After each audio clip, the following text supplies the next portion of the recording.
ɓiɓɓe fulɓe andu diine maɗa fedde heblo sukaɓe africa weltare tv takkusan yoni to dabbe to dabbana to mbagna to windinga to haymedada to ferella to mbahe to ñabina to gurela cooga to jawalli to hijaja so tampi daro to atena to burguduna to buubo awdi to lewe to mbotto ko on takkusan juuɗa ha e nder galle ceerno Abou Diaba so to beelela gawdi wuuro naye ko taari ɗum kala ene jeeya e gardiniɗi kabaruji men to leydi Mauritanie hoorejo leydi ndi hono Mohamed Cheikh El Ghazouani o waɗi jillu makko to kay haydi ƴewde tana badda toon caggal yo layru wandu toon to leydi Sénégal ma en jaaha to Touba toonne ko basalle kewɗe nanga e juuɗe commerçant ji ɗi nunɗani yeyannoɓe prix ji ɓurtude no feewi to leydi Mali ko aseta hanki o watti balɗe temedde joyi ko jayniyanke faresenajo biyeteɗo Olivier Dubois o bifta o daha e nder leydi he tawi on tawi juuɗe seɓɓitiɓe to leydi Guinée Conakry colonel Mamadi Doumbouya gardiɗo transition leydi ndi o ardima cérémonie uddidagol hôpital ɓurɗo mawnude nder leydi he taw ko hôpital uddanoɗo guila 2015 uddirnomo noon ko saaha kay fewnidde hôpital o to leydi Côte d'Ivoire mouvement mo Simon Bagbo ceer sero Laurent Bagbo arti noon laatima lamda dawrugol to RD Congo ma en jaaha to RD Congo to Somalie ha to Afrique du Sud habruji men jolam jabiri so waktoro kima en jaaha to Mexique to dowlaji dentude Amérique to leydi France Ukraine bisimilla moni ketki hotondirte joni piren pacciren.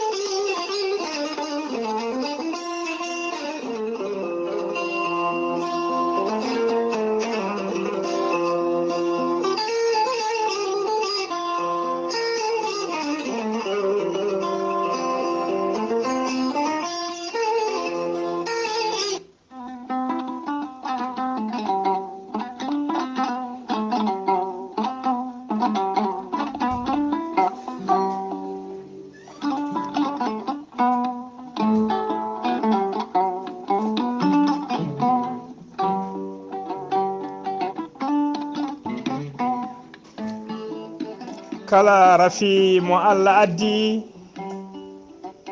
jomiraɗo ene jippini kene safra ɗum an donkuɗo famde ɓandu mum an kattiɗo cellal maɗa donkuɗo yaade juma e jama donkuɗo jokkude enɗam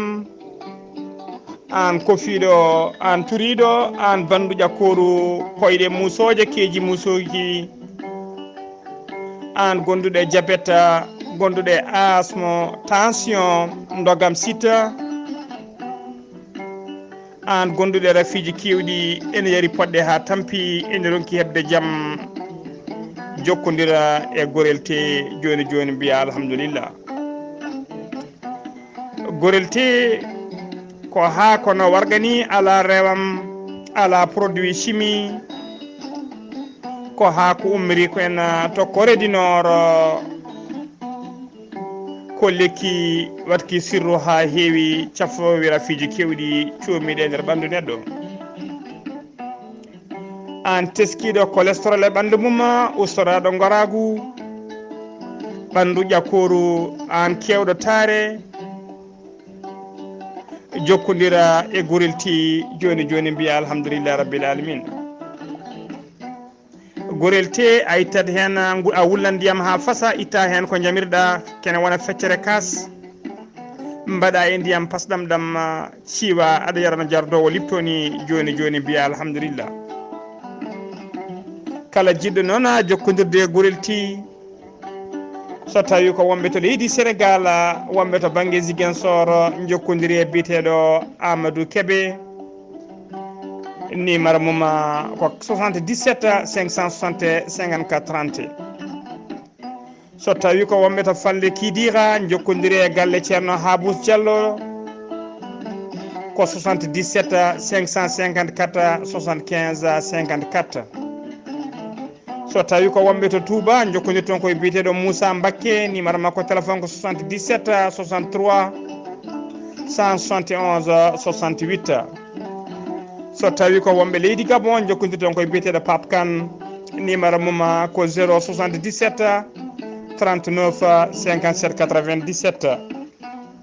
so tawi ko wonɓe to leydi France jokkodir ton koye Harouna Ngayda numéro makko ko 06 50 99 64 43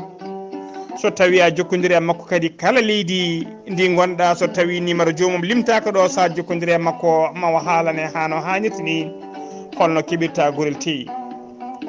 so tawi ko wonɓe to dowlaji dentuɗe Amérique jokkodirta koye biyeteɗo Abou Sow Kawral Fouta business numéro makko téléphone ko plus 1 34 77 01 56 77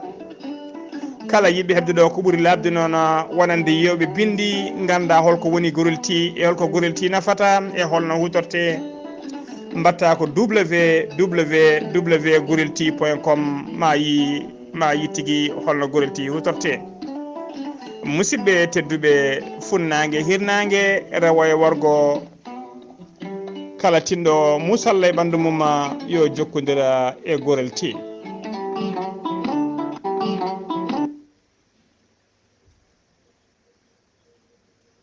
kettode kaburuji mon e ɗemngal pulaar Afrique, Asie, Europe, Amérique, Moyen-Orient, Océanie. jam ñalle moon musidɓe tedduɓe eɗen gone hoyre-biir nogas lewru juko hitande ujunnaje ɗiɗi e nogas ɗiɗi habaruji moon e ɗemgal pulaar e sowta he ko musidɗo moon sehil moon Ghalii Abuu Bah gorko mo ligseyba gural yero so tawi noon ko yiɗɓe yiide en to banggue YouTube yiɓiɗen to banggue YouTube ene heeɗan en toon musidɗo men sehil men Saydou Abou Bah hono no mbirno eɗen gaddidi kabaruji men koto leydi Mauritanie pudorten to leydi Mauritanie noon jeena ha to gorgol tokkay hayɗi caggal nde toɓoji kewɗi ndiyam tobno toon saabinoma yoolaru ha yoga e leeɗe yoga e galleji ha e oɗo saaha joni ene mbi dakka ndiyam hoorejo leydi ndi hono Mohamed Cheikh El Ghazouani o ƴetti lana makko ndi o ka o yeehi tigui o yettima ha to kayɗi gam yiide bonande nde no foti e joddade e ɓeena taw ko ardiɓe diwana kayɗi o kala e yidde sembitindeɓe e hollirde kadi wonde hakkille makko nanaya e mabɓe ha joni koye on fannu keddoɗen to ligseyba gorgol noon teskama gila ñalawma hanki o aljuma hanki teskama tigui cagol ngol bitengol seyeruro e burkawol kala ƴeeri hano hannirta nden ndiyam yettima e yoga e nokkuji e nder wuuro he tawa ɗiɗo duuɓi kala teskama ndiyam yettaki ɗon ñalawma hanki o ndiyam yettinoma ha to galle camel jaari e ñalawma hande o kadi teskama ndiyam ɗam yettima ha yoga e bamuli ko ɓuuri hewde e bamuli ligseɓe oɗo saaha joni ene tawe tigui e nder dedal ndiyam ma en ketto cimtolo musidɗo men sehil men ceerno Babi Sy tawateɗo to ligseyba gorgol radio ligseyba FM ceerno Babi Sy assalamu aleykum jam hire mon hettiyankoɓe weltare ɓiɓɓe fulɓe andu diine ma weltare TV jam hire ma Ghalii Abuu Bah hande ko hoyre-biir aset nogas lewru juko ɓutti hitande junnaje ɗiɗi e nogas e ɗiɗi to cuuɗi min ligseyba gorgol aljumare hanki nde teskama kay ilam kewɗam doole ɗam ɗon ilam noon wawi yettade juɓde yoga e nokkuji ha tenti noon e kolaɗe tawi ko kolaɗe ɗe ganduɗa ko puɗɗinoɗe remede ko wayno maaro yoga e jardin ngaji tawi ko jardin ngaji nana kala mbawi yetta ndiyam ɗam wawi yettade ɗum wawi kay yettade hono nokku ɗo ganduɗa ɗo fukko koynguel no fettede woni terrain ma mbiyen karaji ɗe kala waɗi ndiyam no hannirta ni tawi ko ilam kewɗam doole e subaka aseta hande o noon ilam ɗam wawi ɓeydade kadi wawi yettade hay bammude wuuro ngo e nokku ɗo buuseɓe kirsata woni bosori ɗon kala wawi wadde ndiyam tawi ko ndiyam kewɗam doole ene teska hen kadi hono pom kiɗɗo o on kadi wawi wadde ndiyam heddi e pomo mudde ko hewani hono préfet titulaire wondude tawi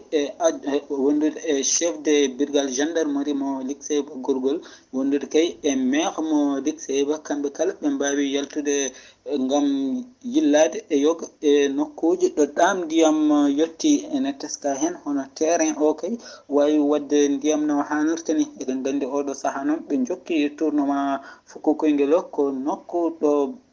channel noon so wiyama channel eɗen gandi ko terrain jeeri ko toon noon ɓe mbatti fettoyde hono ngel ɗon fukku koyngel tawi noon karaje ɗe ene waɗi ndiyam yoga écolaɗe noon mbawi yoolade tawi ko ɗam ɗon ilam wawi yolde ɗum ko ɗum ɗo wonno ko tongunden kabaruji ɗemngal pulaar tawi ko ɗo e liksebo gorgol si babi liksebo gorgol gam weltare ɓiɓɓe fulɓe andudinama si babi golle ma jooɗi peewi jiɗɓe hettade ko fate kabaruji likseba kala jokkodir ton koya radio likseba fm siftin ɗon kadi likseba ne tawi tournoi fugu koyngel kikiɗe hanki o ko fcm seyel huuɗo kañuma lawƴi loggi tati wonande kaya fcm biteɗo tendres ɓen keeɓi ko loggi ɗiɗi habaruji men ɗemngal pulaar sen mima to likseba gorgol koto Nouadhibou paɗen aljuma hanki o sappo e jeenayi lewru juko hitande ujunnaji ɗiɗi e nogas ɗiɗi to mairie mo Nouadhibou ko cérémonie dokkira gola jeenari wonande kaya ɗiɗon jeenari kowoni kadoji wonande ɓeɗon élevaji taw ko ɓurɓe garɗude ɓurɓe hewde toɓɓe kayi e kaw kono mbatkono hitande mayne nde woni année scolaire 2021 2022 cérémonie o noon waɗi ko yesso autorité ji administrative e yesso autorité ji ko fati e autorité ji jangguinoɓe école aji o yesso municipal e yesso fedde taw ko parents d'élèves yesso kadi ɓen sukaɓe taw ko ɓurɓe garɗude hewde toɓɓe ɗamniɓe kay hebde ngel ɗon kaw ndiɗon jeenari ardi cérémonie o noon ko oɗon taw kañum woni premier citoyen wuuro Nouadhibou hono El Hassen Bellali kañum woni maire mo Nouadhibou sappo e ɗiɗi élève taw ko meilleur élève woni élève ɓurɓe garɗude fewi ɓurɓe hewde toɓɓe ko kañumen woni heɓɓe ndiɗon jeenari en tato e mabɓe noon ko premier ji taw ko heɓɓe kawguel ko fati entrée en 6e année woni tigui heɓɓe kawguel biteguel BEPC woni tigui ummade école fondamentale faade première année collège jeetato heddiɓe ko baccalauréat ko kawguel baccalauréat heɓɓe kamɓe sappo jiɗo kala noon hollirama tigui ɓe peccama enveloppe on enveloppe noon ene waɗi million e temedde ɗiɗi ujunere taw ko haalis e limora yimɓe ɗe on paami goto mabɓe kala wawi hebde temedere ujunere hollirama kadi fodde capanɗe tati école e nder Nouadhibou taw école aji fondamental fewnitama hano hannirta ni ɗe gatɗitinama guila to banggue bureau ji majji ha to banggue keɓloɓe ha e nokkuji taw ko nokkuji renoɓe école aji ɗi wawi fewnitede hano hannirta ni foof noon taw ko mairie wuuro ngo wondude e ballal ONG espagnol naɓe kañumen pewnirta ɗum hollirama kadi e kala udditgol école aji kanko maire o omo heewi rokkirde ko wiide wayno kit scolaire wonande ɓen sukaɓe tokosoɓe janggoɓe école aji ko wayno cahier ji livre uji bikuji e cartable uji foof noon ko yidde sembindeɓe e yidde tigui andindeɓe wonde mo ɓattiɓe ha joni ko leydi Mauritanie keddoɗen aljuma hanki o sanda goto janggowo qur'ana jangannoɗo qur'ana e nder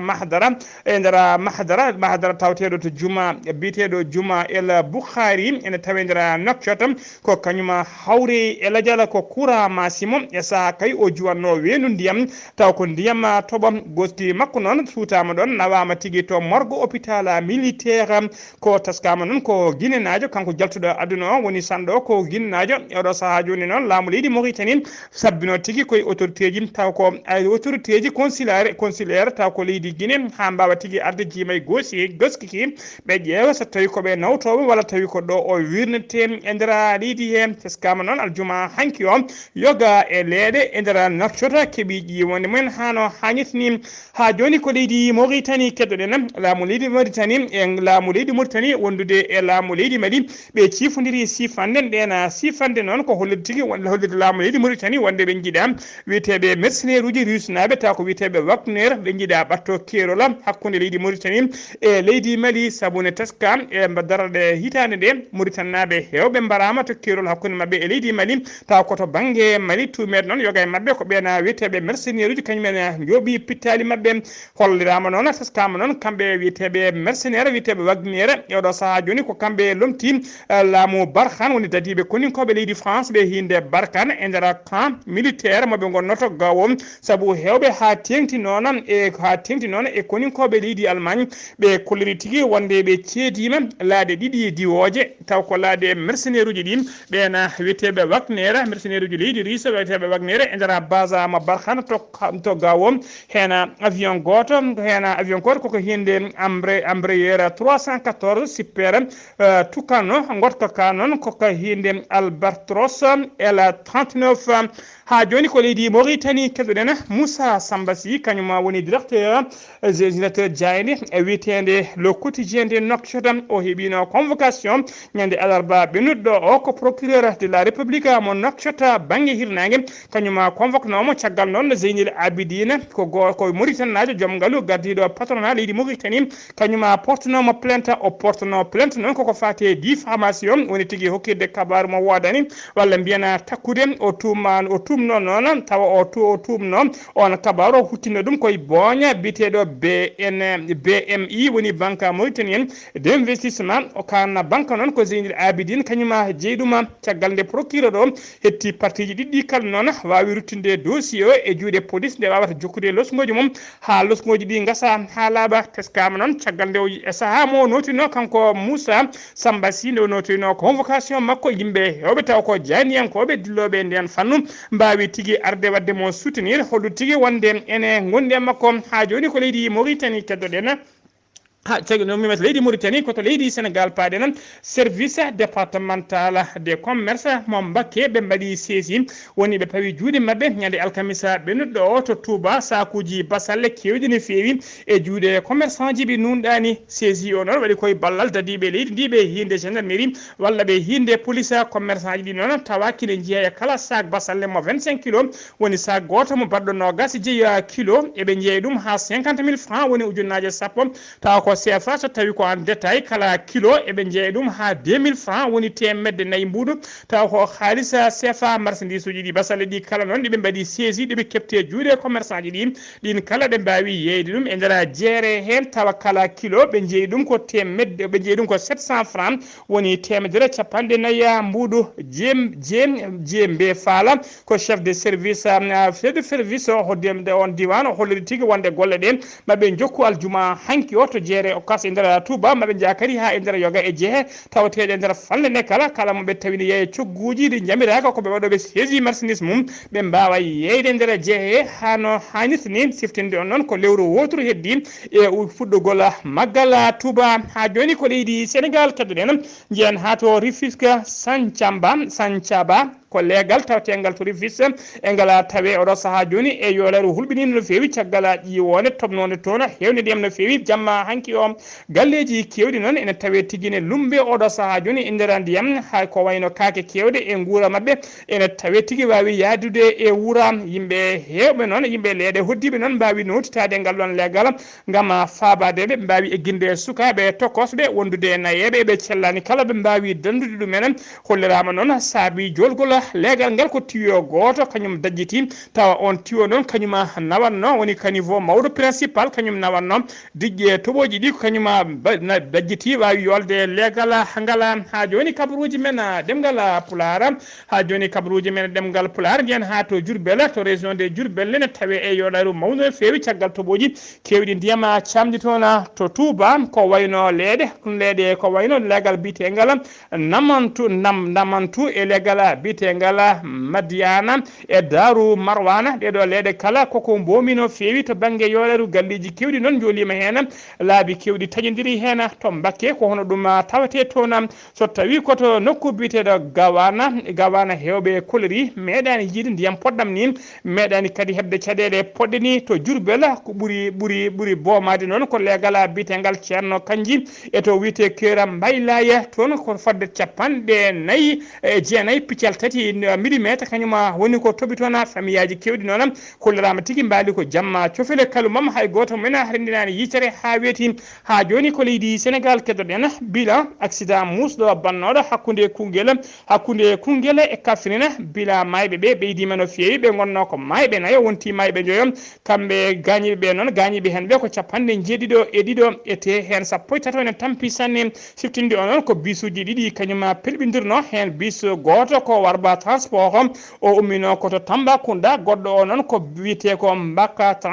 transport o ummino koto Dakar ndi permodiri nde no wadino ko maybe nayo tawi hen dido ko sofreebe bisuji didi kala kambe sofreebe didi kala ka hen be basno pitali mabbe accident o non wadi ko nyande jamma alkamis ne weta aljuma sanga 0h woni sanga minuit sabi accident o non ko camion pannode dow lawol tawi kadi camion on hollirani panneau de signalisation woni ko wiete triangle de signalisation holliri tigi wonde danger nana yeso mabbe ko do na tigi camion ngaji diddi mone mabbe kala yidi ruudade on bisuji diddi mone mabbe kala yidi wappade on camion panno ko dum sabidi pelbondiri edena mbiyata wonde kala auto so pani e dow lawol walla ko wayno saret ko way wonde kala yo wade panneau de signalisation honde tigi wonde danger nana yeso muduma ha joni kabruji mena demgal pulara to leydi Sénégal ha joni keddoɗen fedde witede association pour la perfection et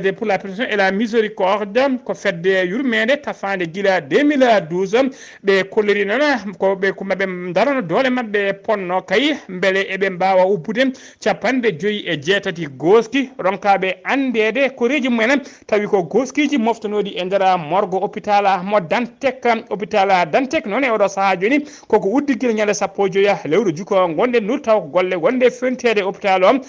o ko ɓoyde no feewi o maha ko gila 1912 ko gila nder maha hollirama noon laamu ngu ko yiiɗi garditindemo e nder caggal noon ne machine aji eggina hen ñawɓe hewɓe dirtina toon e oɗo saaha joni 58 goski koreji men ronkaɓe yiteden tawe toon ndeɗo fedde noon witede miséricorde woni fedde yurmede ɓe kolliri ala janggo o maɓe darano dole mabɓe ponno haɓe mbawa ubbude ɗiɗon 58 goski kala taɓe ɗamini ubbudeɓe koto guenale yofa eɓe ñaagui noon kala mo Allah surani seyɗade nde wawa tigui arden fabadeɓe walludeɓe haɓe mbawa ubbude ɗiɗon goskiji koto Saint-Louis paden aljuma hanki o ƴiwonde hewde ndiyam toɓi tigui toɓi to Saint-Louis caggal nde ƴiwonde nde silti noon ko debbo goto mo duuɓi 45 kañum tawa ine maayi e nder suudu mum ko courant noon ko kañum Massimo ko courant Massimo noon hollirama tigui ko ndungu ngu ɓe kolliri noon kamɓe Saint-Louis naɓe ko ndungu ngu fuɗɗi fate oɗo saaha joni oɗo debbo kañum woni debbo gada noon mo ƴiwonde yoɓi fittanu mum kanko noon hollirama nde galle makko fuɗɗi nanude ndiyam yimɓe hewɓe hoddiɓe mbawino arde kay walludemo barde damal galle ngal hadde ndiyam ɓennude ha ɓurta ko ɓenni ko caggal noon nde ɓe mbawi barde ɗam ɗon ndiyam haɗa ndiyam darti ko ɗon tigui o fayi nder suudu makko gam yidde yaltinde ɓinguel makko lelnogel toon ko ɗon o tawi courant o ngabbi ha yetti prise aji courant ene o naati ndiyam ko on courant Massimo ko hen o wasi fittadu makko eɗen mbiya tan bandiraɓe yo mbattu hakkillaji mumen e kala saaha so galleji ɗi jiyama ene mbaɗa ndiyam puɗɗima nannude ndiyam ene moti kuppena contrat ji ɗi saabu courant e ndiyam gona sehilaɓe ha joni kabaruji men ɗemgal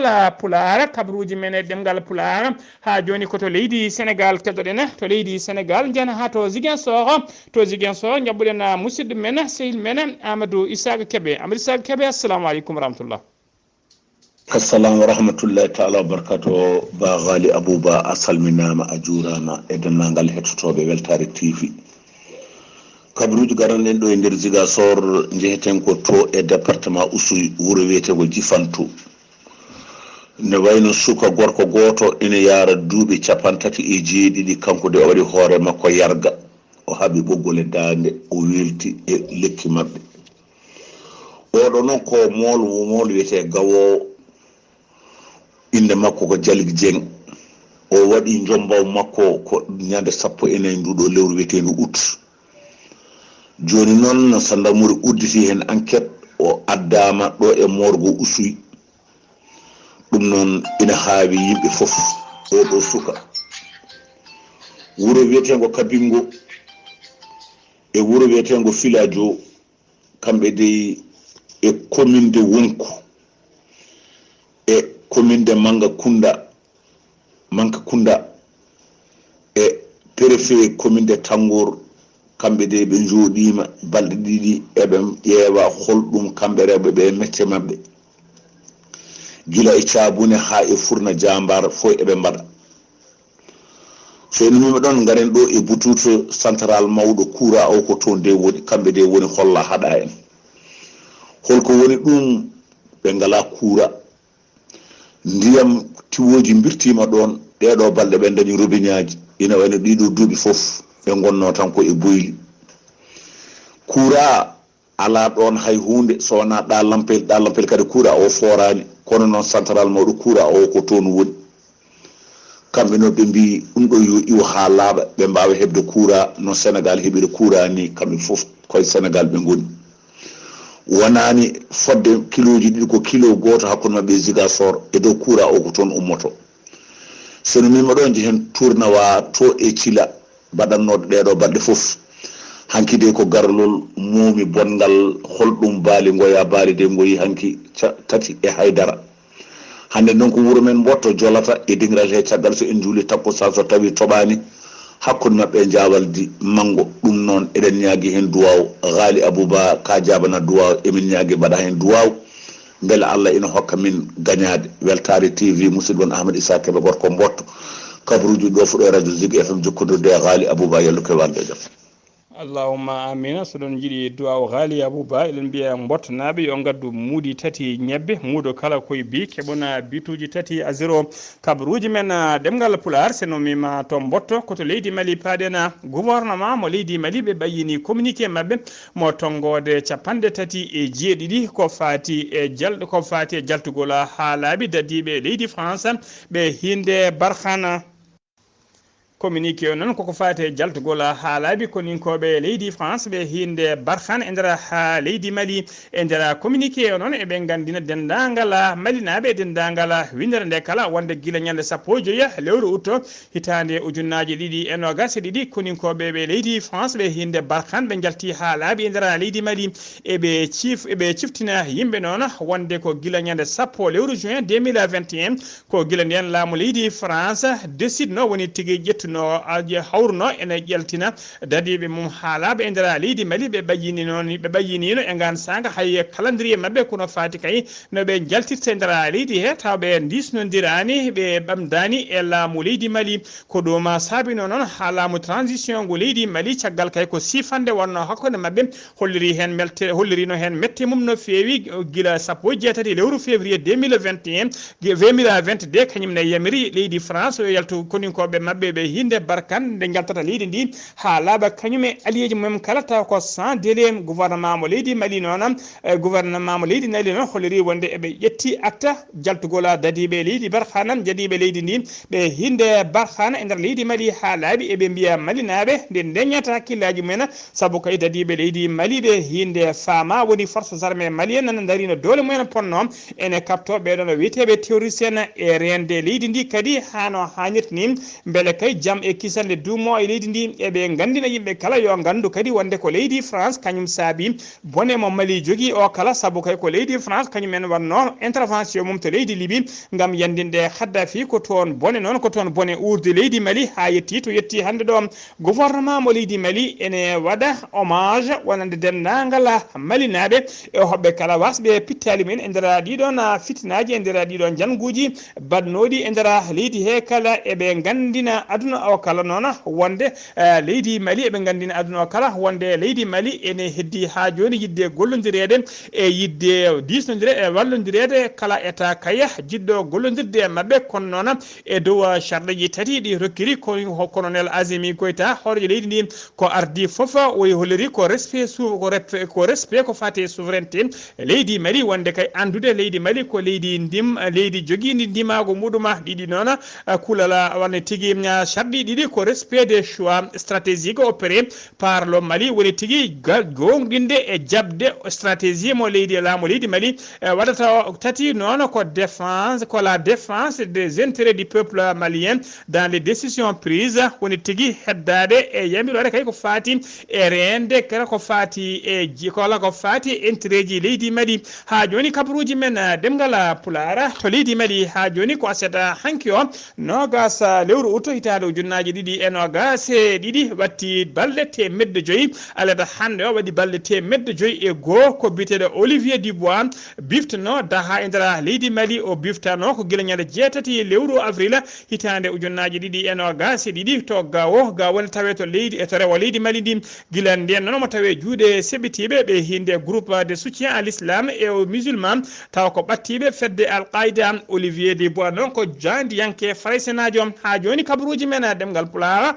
senno mima to leydi Mali koto leydi Guinée paadena colonel Mamadi Doumbouya gardiɗo transition mo leydi leydi Guinée o ardima aljuma hanki o cérémonie ona cérémonie noon koko fati e udditgol oɗo hôpital biteɗo hôpital Donkamo Conakry ko hôpital ɓurɗo mawnude e nder leydi he kala ona hôpital noon koko uddano guila laamu Alpha Condé o uddirano noon koko fati fewnitedemo e garditindemo e ɓeydude mawnugol makko hawa garda o yaade jamanu ko guila octobre 2015 ko guila nden udduno tawa kadi o uddirno mbiɗen koko banggue fewnugol fewnitede fewnitoɓe noon sifodirno contrat ko nder duuɓi ɗiɗi hôpital o fewne hano hannirta ni ɗum fonno gasde ko guila 2017 kono noon hollirama ko ɗeɗo balɗe hôpital o gasi ko e ballal kadi leydi Arabie Saoudite e ballal boña biyeteɗo banque islamique de développement ko kañumena mbaɗi juuɗe jifaji mbawi yaltinde ngaluji gam yidde wallide leydi Mali e leydi Guinée haɓe mbawi kaya gaynude golle oɗon hôpital o noon ko ɓoyɗo no fewi saabu o mahano ko guila hitande ujunere temedde jeenayyi capanɗe joyyi woni guila 1950 o fuɗɗino gollade ko guila 1960 ko tampunoɗo no fewi ko ɗum saabi noon laamu Alpha Condé uddimo gam fewnidemo ɗo saaha joni o fewnitama o garɗi hawa yaadi e jamanu koto leydi Côte d'Ivoire paɗena MGC woni mouvement de génération capable ko mouvement mo Simon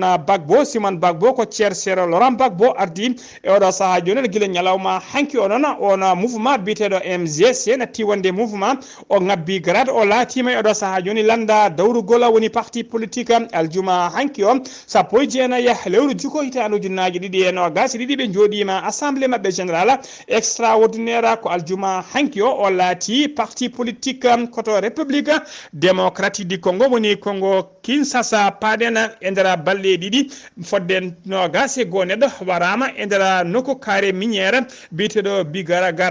to sud Kivu woni to worgo Kivu ko pelle ɗiɗi noon joguitiɓe foƴodiroɓe mino ko kañumena pelmodiri toon hen fedde wotere wiyete ko groupe auto défense ene wiyete baya Moulengue ko ɓena tigui mbawi ɓen jofa fiɗen wonde kay ko ɓena tugui ko ɓena gaddi garmi gara o ha nogas e goo neɗɗo wasi hen pittali mumen habaruji men ɗemngal pulaar seno mima to leydi RD Congo koto leydi Somalie paɗena fedde seɓɓitiɓe ɓe hinde Chebaba ɓe mbaɗi jangu mabɓe ñalawma hanki o aljuma hanki o e nder Mogadiscio lamorgo leydi ndi jangu ngu noon ɓe mbaɗi ɗum ko nder hôtel goto hôtel ɓurɗo mawnude biteɗo hôtel Hayat mo laamu ngu heewi hutorade kala saaha e batuji mum ko famdi kala sappo e tato neɗɗo wasi hen pittande muɗum koto leydi Afrique du Sud paɗena ko aseta hande o nogas lewru juko hitande ujunnaje ɗiɗi e nogas ɗiɗi leñol witeɓe Zulu ko ñalawma hande o ɓe mbaɗata intronisé woni tigui ɓe pilata lefol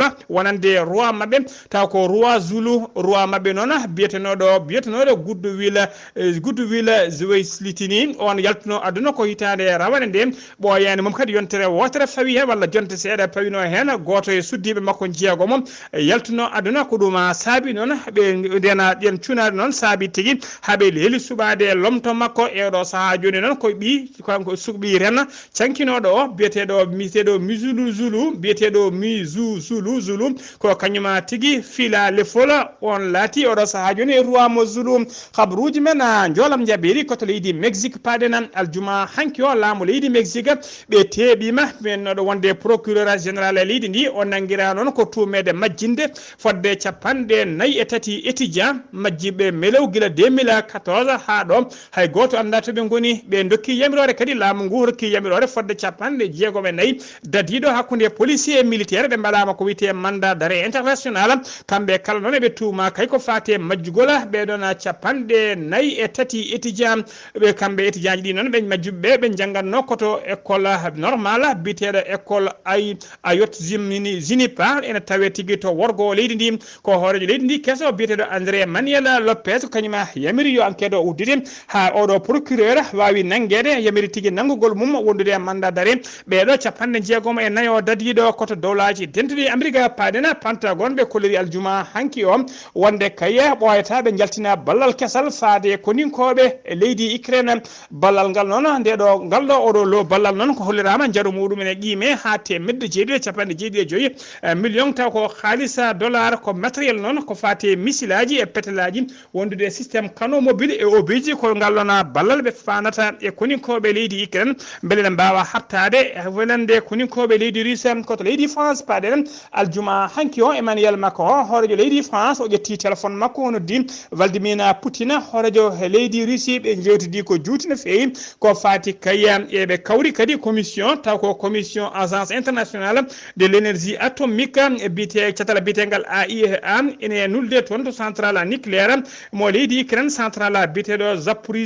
Zaporizhzhia noon tawateɗo eɗo saaha joni e juuɗe koninkoɓe leydi Russie oɗon centrale noon ko centrale ɓurɗo mawnude e nder dongre centrale nucléaire ɓurɗo mawnude e nder dongre Europe kala musidɓe tedduɓe gasi ha laaɓi ceera ko ɗum ɗo wonno ko tonguɗen habruji men e ɗemgal pulaar e sawta he ko musidɗo mon sehil mon Ghalii Abuu Bah to karallagal ha mbawon yiide en to banggue YouTube ko Saydou Abou Bah to Ziguinchor ko Amady Saga keɓe to liksi heɓe gorgol ko ceerno Babi Sy kerki malaki jaam yo jaam Allah jogomi jogo on